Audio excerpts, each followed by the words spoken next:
Isang araw po mga giliw naming tagapakinig. Marinig natin ang kwento ng isang individual na sa kahahanap ng pagmamahal ng isang ama ay nabaliwala ang presensya ng kanyang ina.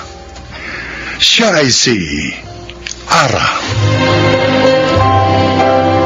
Teenager na ako nang maghiwalay ang aking mga magulang. At dahil mas close ako kay Papa, naging napakasakit sa akin ang nangyari. At ang naging coping mechanism ko ay ang magrebelde kay Mama. Ang hindi ko alam, pagsisisihan ko pala yun sa bandang huli.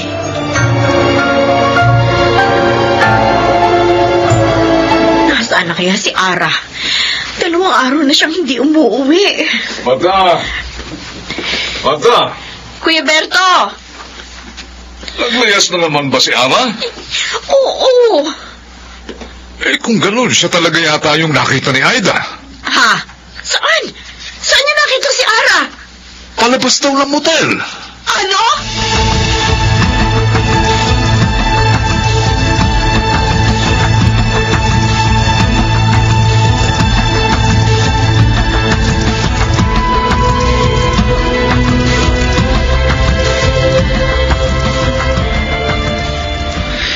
Dito ka na kasi sa akin tumira.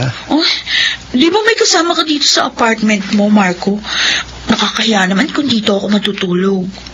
Gusto mo paalisin ko sila? Para tayo na lang dito. Pwede ba yun? Oo. Pag ginusto ko, walang makapipigil sa akin. Ha? Ara!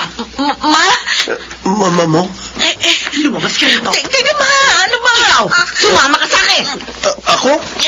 Ba't ako sasama sa inyo? Wala akong alam dito. Siya nagpumilit na sumama sa akin. Ano? Ano sinabi mo? O di ba ikaw naman ang nagsabing gusto mo sumama sa akin? Eh, kung may matino ka naman pag-iisip, bakit may sasama anak ko? Ha? Alam mo, naka-uniforme pa yan, no? Estudyante yan! Ikaw, ano ka? Ha? Huwag mo akong sisihin. Sa oras na malaman kong piniperwisyo mo pa ang anak ko, malilintikan ka sa akin!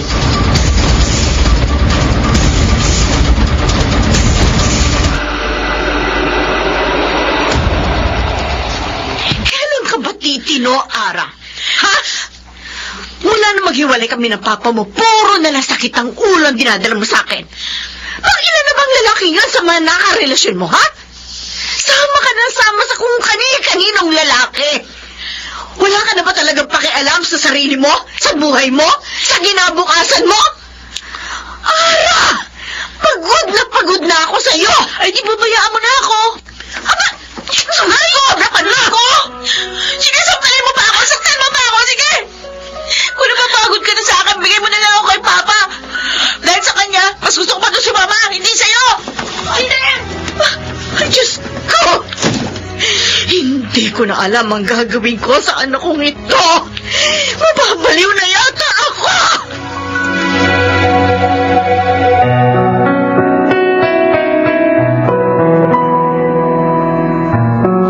Bakit kasi hindi mo sinabi sa kanya kung nasaan si Ernel? Bakit natatakot ka bang mawala siya sa'yo? Hindi, kuya. Oh, bakit? Maaari ko naman talagang sabihin sa kanya kung nasaan ang ama niya. Pero pinoprotektahan ko lang siya. Ayoko masaktan siya. Ang pagtingin niya kay Arnel, perfectong tatay. Kaya galit na galit siya sa akin kasi akala niya ako ang may kasalanan kung bakit kami naghiwalay. Di hayaan mong malaman niya ang totoo. Kahit masaktan siya. Mas mainam lang yun para malaman niya ang totoo. Hindi kanya kamuyan. Hindi, ayoko, kuya, ayoko. Hanggang ngayon, hindi niya pa matanggap na naghiwalay kami ng papa niya. Kaya kung malalaman niya ang totoo, tiyak na matudurog ang puso niya. Ayoko mangyari yun. Hindi ko makakayang makita siyang nasasaktan. O kesa naman ganito. Para kayong mga aso't pusa sa bahay. Maya't maya naglalaya si Ana. Umaasa pa rin akong darating ang araw na mapagtatanto niya rin ang lahat. Ay, nako. Umaasa ako na makikita niya rin ang pagmamahal at ang pag-aaruga ko sa kanya para punan ang pagkukulang ng kanyang ama.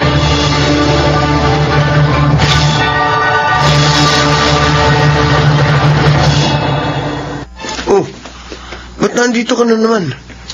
Break na tayo, di ba? Akala mo ba makikipagbalikan ako sa'yo? Asa ka. Ba't ka nga naririto? Baka mamaya yan, sugurin na naman ako dito ng nanay mo, ha? Peram ng motor mo. No? Bingi ka na. Anong gagawin mo sa motor? Ano ba ginagawa sa motor? Gusto mo ba iluto ko? Piloso pa ka talaga. Kung ayaw mong pahiram, ihatid mo na lang ako. Saan?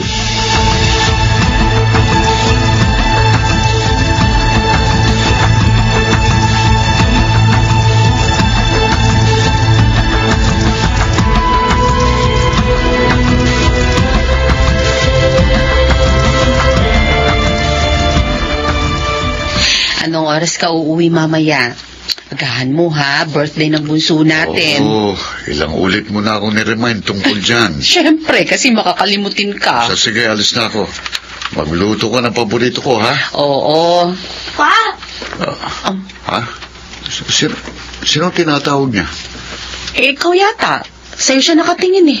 Kilala mo ba yan? Pa! Sino ka? Ako to, si Ara, anak mo. Excuse me. Baka naman nagkakamali ka. Asawa ko ng tinatawag mong papa. Pa, hindi mo ba ako naalala? Sorry, miss. Baka kamukha ko lang ang papa mo. Hindi kita kilala eh. Anong hindi kilala? Kilala mo ko, ako ito si Ara, anak mo. Teka, Ay, huwag mo hilahin ng damit ng asawa Ano ko. ba, bitiwan mo ako? Bitiwan mo ang asawa ko. Sandali lang, sandali.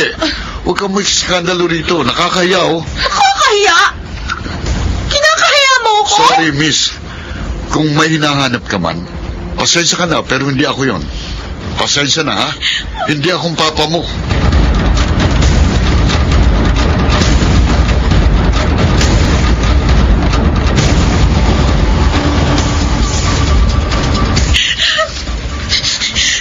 Gabi na, umiiyak ka pa rin. Maghapon ka nang umiiyak. Namumugto na yung mata mo. Wala kang pakialam. Ang sinasabi ko lang naman, baka kumapano ka na niya. Pabayaan mo ako. Gusto ko umiyak eh. Hindi, sige. Umiyak ka. Pero sumubo ka muna nitong pagkain. Oh, hindi ka pa nanananghalian. Sabi ko, pabayaan mo ako. Oh, may tumatawag sa'yo. Ayokong sagutin kahit na sino tumatawag. Okay. Pero gabi na, hindi ka pwedeng matulog dito. Nakakatakot ang mama mo eh. Oh, ayan. May nag-text pa. Tingnan mo na. Baka kung ano na yan. Oh. May tumatawag na naman. Ang kulit mo naman eh. Sabi na pabayaan mo lang ako. Okay.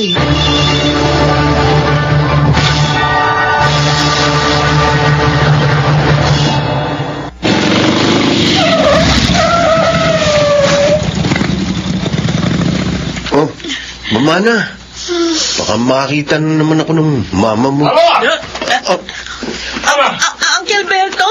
Oy, bakit ngayon ka nang umuwi? Ha? Bakit hindi mo sinasagot ang mga tawag ko? Bakit mo? Ang mama mo, isinugod namin sa ospital. Bakit? Inatake siya sa puso. Ano? Marco!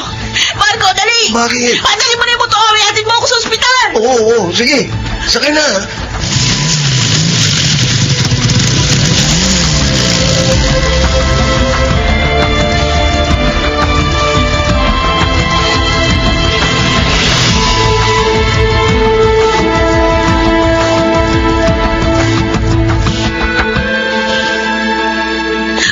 Bakit siya inatake sa puso?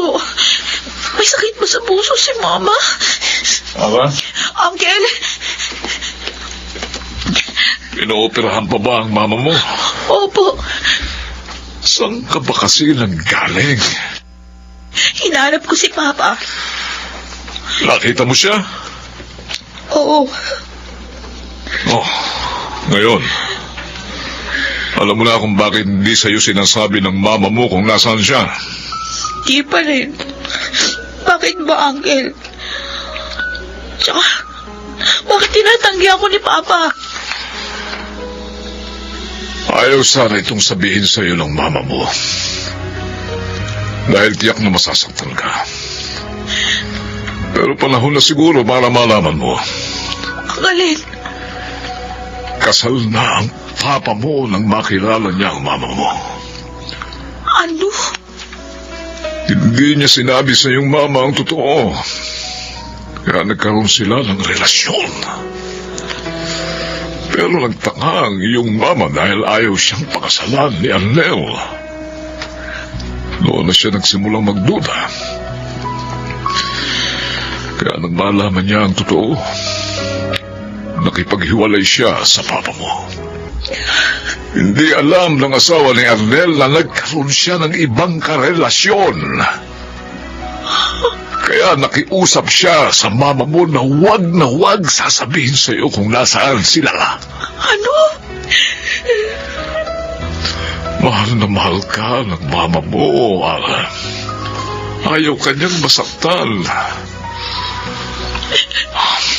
Sana makita mo kung gaano kanya pinrotektahan. Sana, yan ang doktor. Doc, excuse me, Doc. Kumusta po ang kapatid ko?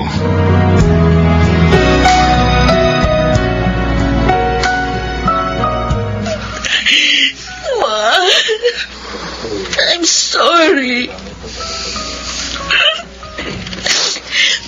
Patawarin mo ako. Dahil hindi ko man lang nakita lahat ng pagmamahal at pagsasakripisyo mo para sa akin. Masyado ako makasarili. Puro sama lang ng loob ko ang iniisip ko. Hindi ko inisip na nahihirapan ka rin. Na nasasaktan ka rin. I'm sorry, Ma. Kung alam ko lang.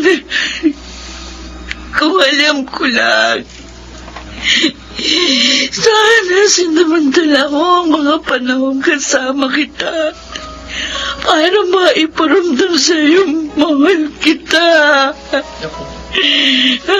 Ma, patawarin mo ako.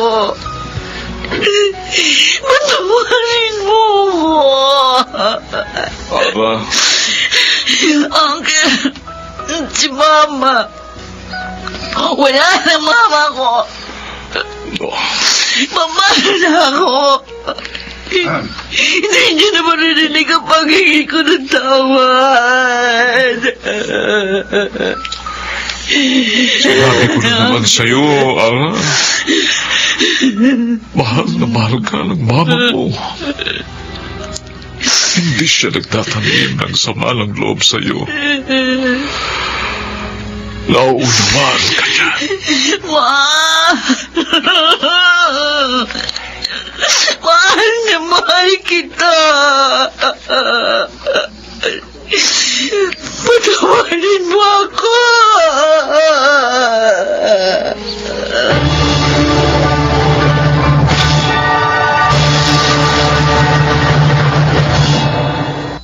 Wala nang masasakit pa sa tagpong yun. Alam ko na kahit paulit-ulit ko sabihin na mahal ko siya at humingi ako ng tawad sa lahat ng pagre-rebelde ko, hindi niya na yun maririnig.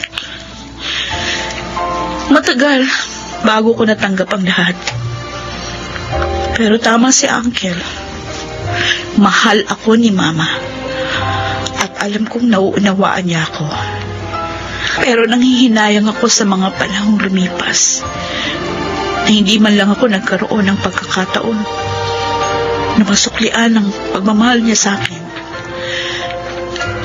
Sa mga nakikinig sa atin ngayon, huwag niyo akong tularan. Hanggat may pagkakataon, iparamdam ninyo ang pagmamahal sa inyong mga magulang. Huwag niyong hintayin nakaratay na sila bago niyo pa iparamdam sa kanila kung gaano sila kahalaga sa inyo. Ako si Ara, at ito ang aking buhay. Habang may pagkakataon, piliin nating magbahagi ng pagmamahal dahil hiram lamang ang ating buhay at hindi mainam na gugulin ito sa pagkamuhi, sama ng loob at galit. Mga nagsiganap: Chiquit del Carmen Amor, Jeneline de la Cruz, Phil Cruz, June Martin Legaspi, Lionel Benjamin at Rosana Villegas sa papel na Ara. Naglapat ng angkop na tunog Jerry Mutia, sa musika Buboy Salonga, supervisyong teknikal Eric Lucero at Bong Muyar, creative consultant Phil Cruz, production assistant Anching Cruz. Ito'y mula sa panulat ni Rita Labanon, sa direksyon June Martin Legaspi at Maynard Landicho Jr. Ito ang aking buhay.